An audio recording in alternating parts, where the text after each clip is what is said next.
वंदे मातरम बच्चों, आज हम कक्षा 7 विषय हिंदी प्रकरण 10, 11, 12 जो ये 3 प्रकरण टेस्ट में आने वाले हैं और प्रश्न पत्र प्रारूप किस प्रकार है और वर्कशीट किस प्रकार है, इसके बारे में आज अधिक जानकारी हम इस रिवीजन के अंतर्गत जानने की कोशिश करेंगे। देखिए, पहला प्रश्न पूछा जाएगा आपको। प्रश्न 1, निम्नलिखित प्रश्नों के विकल्पों में से सही विकल्प चुनकर उत्तर लिखिए। आपको जो उत्तर पत्रिका दी गई है उसमें खाली आपको उत्तर ही लिखना है। और ये जो पहला प्रश्न है ये 5 मार्क्स के लिए पूछा जाएगा। जैसे यहाँ पे उदाहरण के तौर पे मैंने कुछ सवाल दिए हैं कि ग्यासु की चांद का घर कहाँ था। तो यहाँ पे ऑप्शन दिए हैं, ए तोमय, बी कुहनबुसु, सी डेनेनचोफू और डी सभागार। तो कहाँ पे था डेनेनचोफू, तो इसके सामने हमें क्या लिखना है, सी। अब प्रश्न 2 है, तो चांद का पेड़ कहाँ पर था। अब पहला ऑप्शन है घर के पास, बी ऑप्शन है नदी के पास, सी ऑप्शन है पहाड़ के पास और डी ऑप्शन है सड़क के पास। तो इसका जो उत्तर है वो है डी, सड़क के पास। तो चांद का पेड़ कहाँ पर था, तो सड़क के पास था। प्रश्न 3, यासु की चांद के पीछे पीछे कौन स्टेशन तक आया।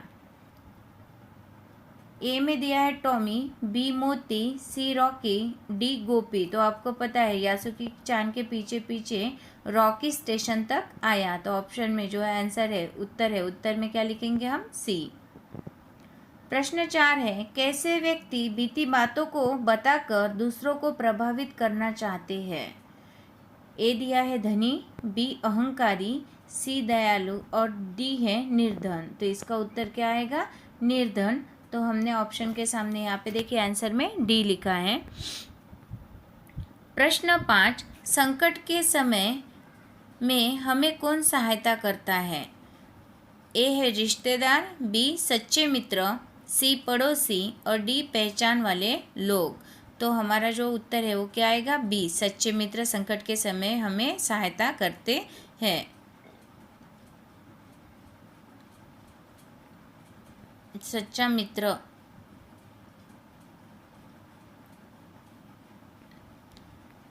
प्रश्न 6 है, कंचा इस कहानी के लेखक का नाम लिखिए।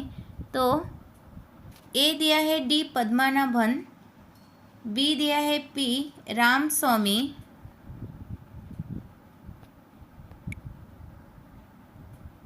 फिर सी दिया है पी गोपाल स्वामी और डी दिया है टी सुब्रमण्य।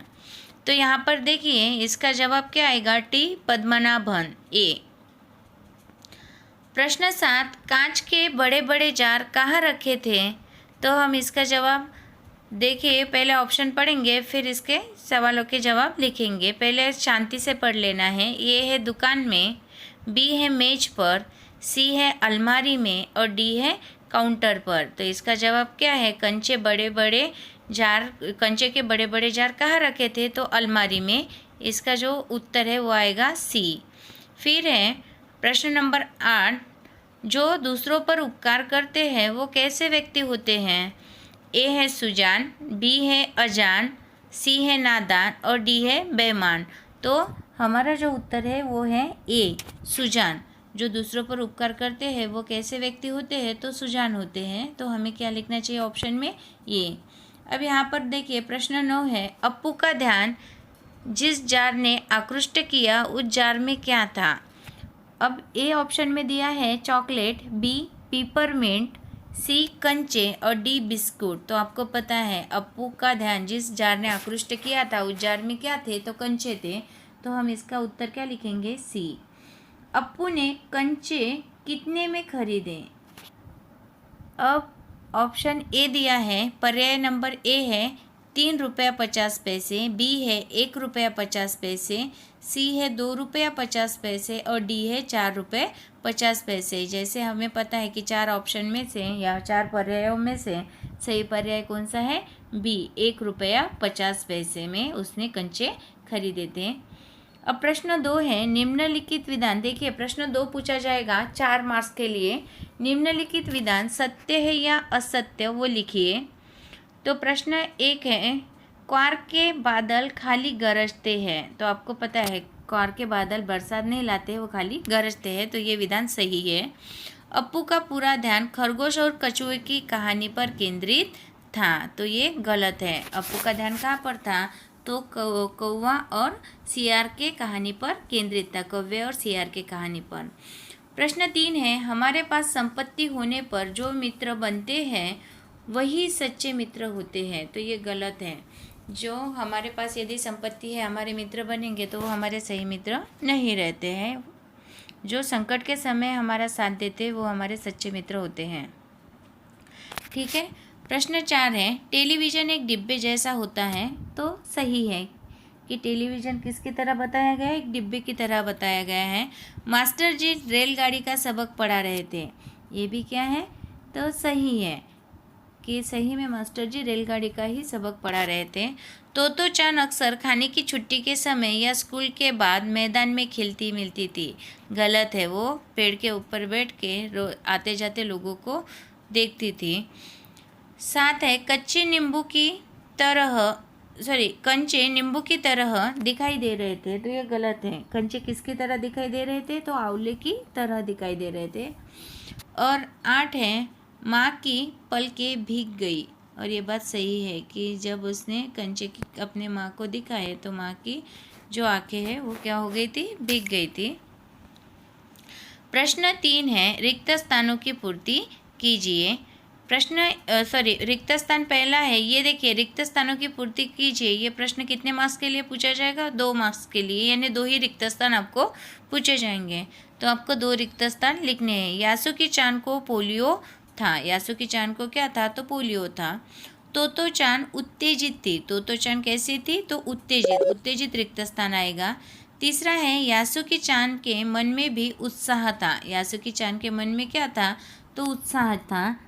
चौथा है विपत्ती कसोटी जे कसे तेई साचे मीत। विपत्ती कसोटी जे कसे तेई साचे मीत।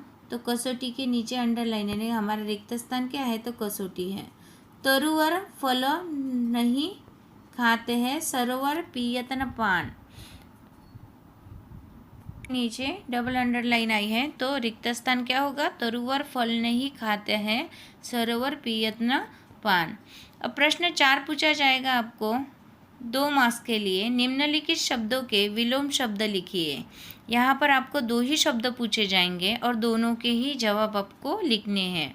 जैसे विलोम शब्द है धरती का आकाश, सच्चा का झूठा, धूप छाव भी आएगा, छाया भी आएगा, धूप छाव भी आएगा।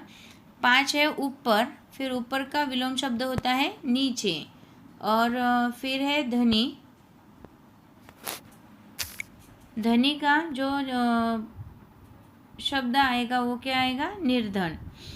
अब प्रश्न 5 है निम्नलिखित शब्दों के समानार्थी शब्द लिखिए। ये प्रश्न भी आपको 2 मार्क्स के लिए पूछा जाएगा।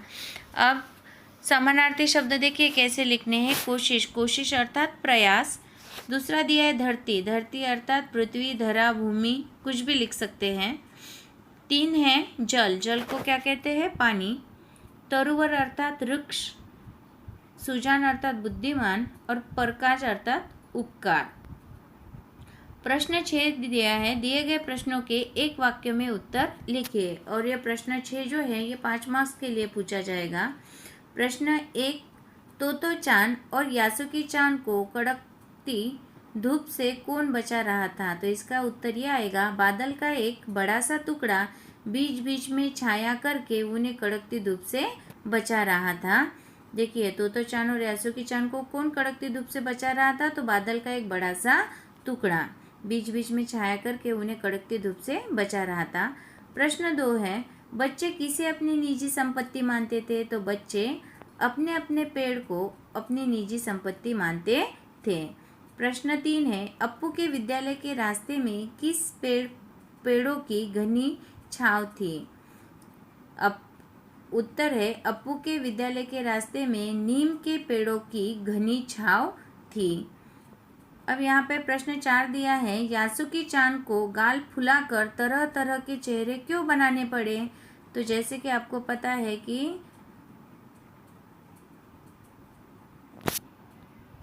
गाल फुलाकर तरह तरह के चेहरे क्यों बनाने पड़े, तो क्यों बनाने पड़े, तो तोतो चान को हंसाने के लिए। प्रश्न 5 है, कंचे का सबसे अच्छा खिलाड़ी कौन है। तो कंचे का सबसे अच्छा खिलाड़ी कौन है, तो जॉर्ज है। प्रश्न 6 है, सच्चा मित्र किसे बताया गया है। तो उत्तर है, विपत्ति के समय साथ देने वाले को सच्चा मित्र बताया गया है। यानी कि विपत्ति के समय, संकट के समय जो हमें साथ देता है वही हमारा सच्चा मित्र है। प्रश्न 7 है, पेड़ अपना फल स्वयं क्यों नहीं खाते हैं। अब पेड़ अपना फल स्वयं क्यों नहीं खाते, कि उत्तर है क्योंकि वह परोपकारी होते हैं। फिर प्रश्न 8 है, कौन किसका मोह नहीं छोड़ता है। तो मछली जल का मोह नहीं छोड़ती है। कौन किसका मोह नहीं छोड़ता है, तो मछली जल का मोह नहीं छोड़ती है। 9, हमें वृक्ष और सरोवर से क्या शिक्षा ग्रहण करनी चाहिए। तो उत्तर लिख सकते हैं हम, हमें वृक्ष से और सरोवर से परोपकार करने की शिक्षा ग्रहण करनी चाहिए। हमें वृक्ष से और सरोवर से परोपकार करने की शिक्षा ग्रहण करनी चाहिए। देखिए प्रश्न 10 पूछा है, तोतो चान किस काम को आसान समझ रही थी। किस काम को आसान समझ रही थी, तो उत्तर है, यासुकी चान को पेड़ पर चढ़ाने का जो काम था वो आसान समझ रही थी। यासुकी चान को पेड़ पर चढ़ाना, इस काम को वो आसान समझ रही थी। आशा करती हूँ आपको ये जो रिवीजन का वीडियो बना है ये समझ में आया होगा और पेपर में, आंसर शीट में आप सही तरीके से और सुंदर अक्षरों में अक्षर लिखकर अपना जो टेस्ट है पूरी ईमानदारी के साथ लिखेंगे। और जो भी आपकी आंसर शीट है या फिर आपको उत्तर वही जो भी दी गई है उसे साफ़ सुथरा रखने की कोशिश करेंगे। और जो वीडियो आज मैंने बताया है वो आपको समझ में आया होगा, ये आशा करती हूँ। धन्यवाद।